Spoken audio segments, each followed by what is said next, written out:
शोभा, शोभा। हाय। देखो नई मोटरसाइकिल लाया हूं। चलो तुम्हें सैर करा ला। मैं नहीं आ सकूंगी। वो डैडी के साथ सैली की शादी पर जाना है। हाँ हाँ, तो मैंने कब इनकार किया है? मैं जरूर शादी की बात तुम्हारे डैडी से करूंगा। कैसे बच्चों वाली बात कर रहे हो? कैसे बच्चों वाली बात कर रहे हो? मैंने कुछ कहा, तुम कुछ सुन रहे हो? बच्चों के मामले में डैडी को क्यों लाना? वो हम लोग आपस में तय कर लेंगे ना। वैसे मेरी अपनी राय है कि बच्चे हमारे 3 होने चाहिए। देखो, तुम मुझसे बच्चों की बात करोगे ना तो मैं मारूंगी। भाई शोभा, मैं अभी से कह देता हूँ, मैं बच्चों को मारने वारने के हक में नहीं हूँ। देखो, तुम मुझे इतना परेशान करोगे ना तो मैं तुमसे कभी बात नहीं करूंगी। हाँ। अरे भाई, परेशान क्यों नहीं करेंगे? बच्चे होंगे तो परेशान करेंगे ही, वरना पैदा क्यों करें? बंद करो ना, प्लीज, सुना नहीं देता।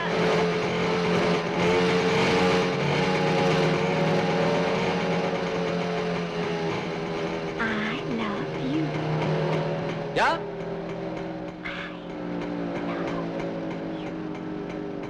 एक मिनट, क्या कहा? I hate you.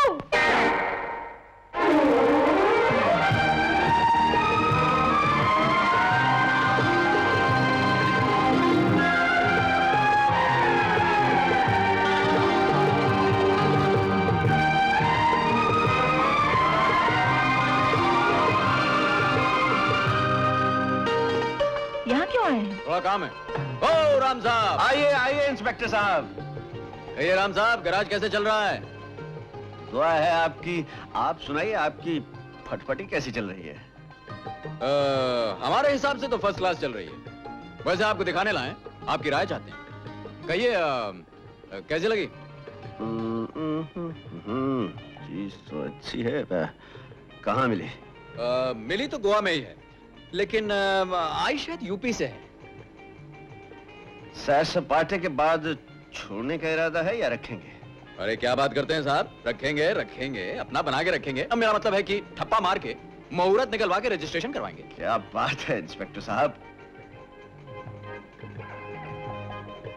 बहुत खूबसूरत है, बहुत खूबसूरत है। लेकिन ऐसे मामले में जल्दबाजी अच्छी नहीं होती। आप खुद समझदार हैं। आप सही फरमा रहे हैं, लेकिन मैंने बकायदा टेस्ट किया हुआ है। टेस्ट की है तो फिर क्या बात है? फौरन बात पक्की कीजिए और ले जाइए। खुश रहिए। बस यही पूछने आया था आपसे। अच्छा, फिर मिलेंगे। अरे सुनिए सुनिए सुनिए, एक रपट मुझे भी लिखवानी है जी। ऐसी ही एक रपट। अच्छा अच्छा अच्छा, मैं थाने में हाजिर हो जाऊं? हाँ, थाने में हाजिर हो जाइएगा, लेकिन रपट साथ में जरूर लाइए। रपट को लेके आऊंगा।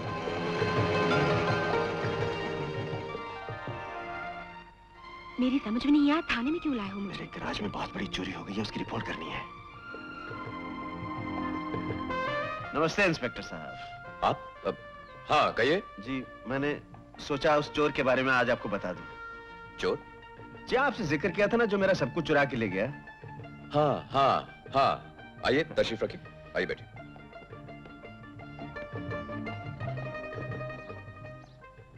सर, चोरी का केस है, मैं ले लूं? जी नहीं, एक मुखर्जी साहब। एक मुखर्जी नहीं सर, एक के मुखर्जी। वैसे तो हूँ मैं एक ही, दो तो हो नहीं सकता। हाँ, एक बार दो हुआ था, लेकिन वो भाग गए, फिर से मैं एक हो गया। सर, आप लोग दो हैं या एक? अभी तक तो दो हैं, लेकिन मुखर्जी साहब आप जाइए, मैं एक केस संभालूंगा। Thank you. Alright sir. जी आप कहिए। हाँ तो इंस्पेक्टर साहब, मेरे केस में कुछ दम नजर आया आपको? हाँ, केस की सूरत तो अच्छी है। तो फिर मामला आगे बढ़ाया जाए। देखो, चोर के खानदान का कुछ आता पता है? खानदान से हमें क्या लेना इंस्पेक्टर साहब, हमें तो चोर से मतलब है। हाँ, लेकिन फिर भी तहकीकात कर लेनी चाहिए। वैसे थोड़ी छानबीन मैं कर चुका हूँ। चोर की माँ तो काफी अच्छी है, लेकिन पिताजी का था पता नहीं। राम, ये कौन सी चोरी की बात कर रहे हो? ये चोरी बड़ी संगीन है देवी जी। मेरा तो सुख चैन लुट गया जी, रातों की नींद उड़ गई। जब चोर आपके इतने नजदीक है तो उसे पकड़ क्यों नहीं लेते? आपको बगैर बताए, मेरा मतलब पुलिस को बगैर बताए पकड़ लूं? हाँ हाँ हाँ। तो तुम ऐसे करो, उसे पकड़ ही लो। ठीक है, मैं चोर को पकड़ लेता हूँ, लेकिन सजा आपको देनी पड़ेगी। हाँ हाँ, हथकड़ी बना देंगे उसे। हथकड़ी? नहीं साहब, लोहे की हथकड़ी से उसके नाजुक हाथ छिल जाएंगे। हाँ, ऐसी कोई बात नहीं है तो फूलों की हथकड़ी पहना देंगे। जी बहुत अच्छा। बस इतना कीजिएगा कि हथकड़ी की दूसरी कड़ी मेरे हाथ में डाल। तुम दोनों बड़े सुस्त हो गए हो। क्या बात है, कहीं कुछ इश्क विश्क के चक्कर में तो नहीं पड़ गए हो? क्यों बाबा, दौलत काफी नहीं हो गई अब? तुम बच्चे हो रामू, अभी तो शुरुआत हुई है। वो देख रहे हो वो जहाज, उसे खरीदने के लिए मुझे बैंक से कर्जा लेना पड़ रहा है, और तुम कहते हो कि दौलत काफी नहीं हो गई। बाबा, बूंद बूंद बाल्टी भरे। इससे अच्छा ये नहीं होगा कि बाल्टी को कुएं में डालकर एक ही झटके में भर लिया जाए? ए बल्लू, तू क्या समंदर के किनारे कुआं खोदेगा रे? ठहर जा, ये कोई बहुत गहरी बात कर रहा है।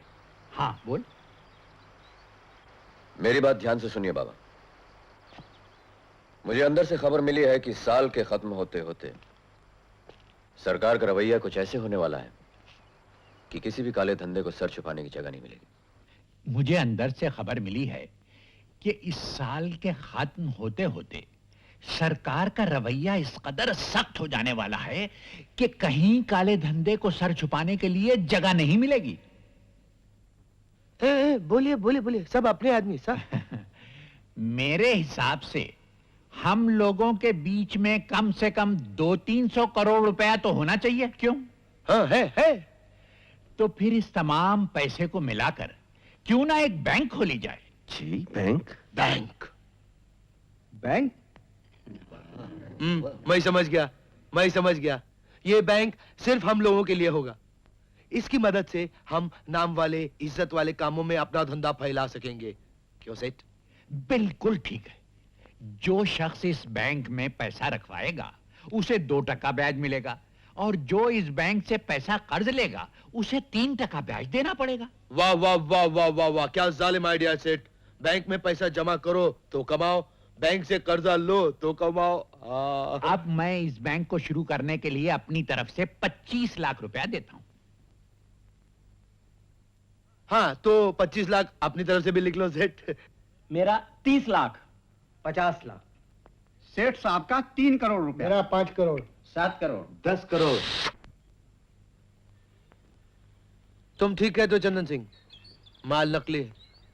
इसके बदले में मैंने जो 10 लाख रुपए दिए उसका क्या होगा? तुम्हारे पैसे तुम्हें वापस मिल जाएंगे मियाँ। धंधे में सुलेमान सेठ का नाम खराब हो, ये गवारा नहीं हमें। अपना नाम बचाने का सिर्फ एक ही तरीका है सुलेमान सेठ, उस आदमी को मेरे हवाले कर दो। धोखा उसने तुम्हारे साथ किया है, हमारे साथ नहीं जालिम। मुझे नकली हीरे बेचे, ये धोखा मेरे साथ हुआ। तुम्हारे असली हीरे कहीं और बेच खाए, ये तुम्हारे साथ धोखा नहीं हुआ? ये तो हमने सोचा ही नहीं था। धोखेबाज आदमी हमारे धंधे में हर एक के लिए खतरनाक हो सकता है। तुम ठीक कहते हो मियाँ। आदमी तुम्हारा हुआ, बस बता दो कहाँ भेजूं उसे।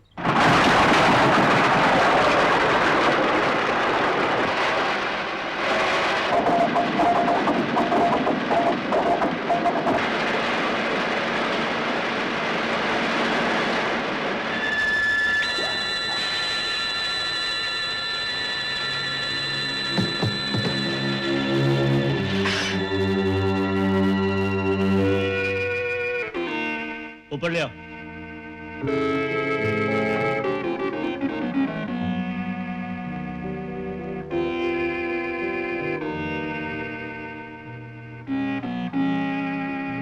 तुम यहीं रुको, मैं भी आता हूं।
क्यों बरखुरदार?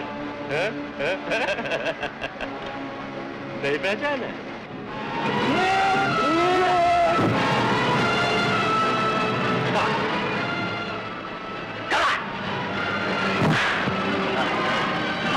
Follow me!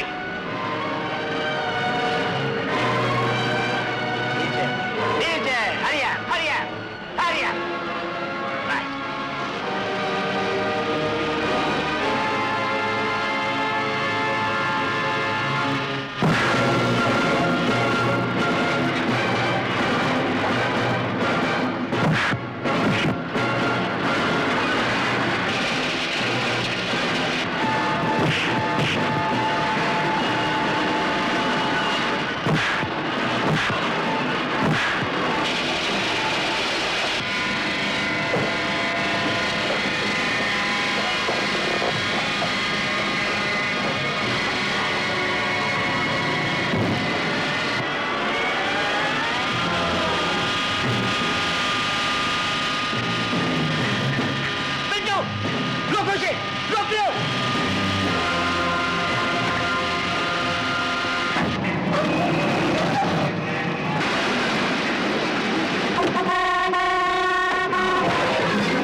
अरे साहब की मदद करो, उठाओ इन्हें, उठाओ।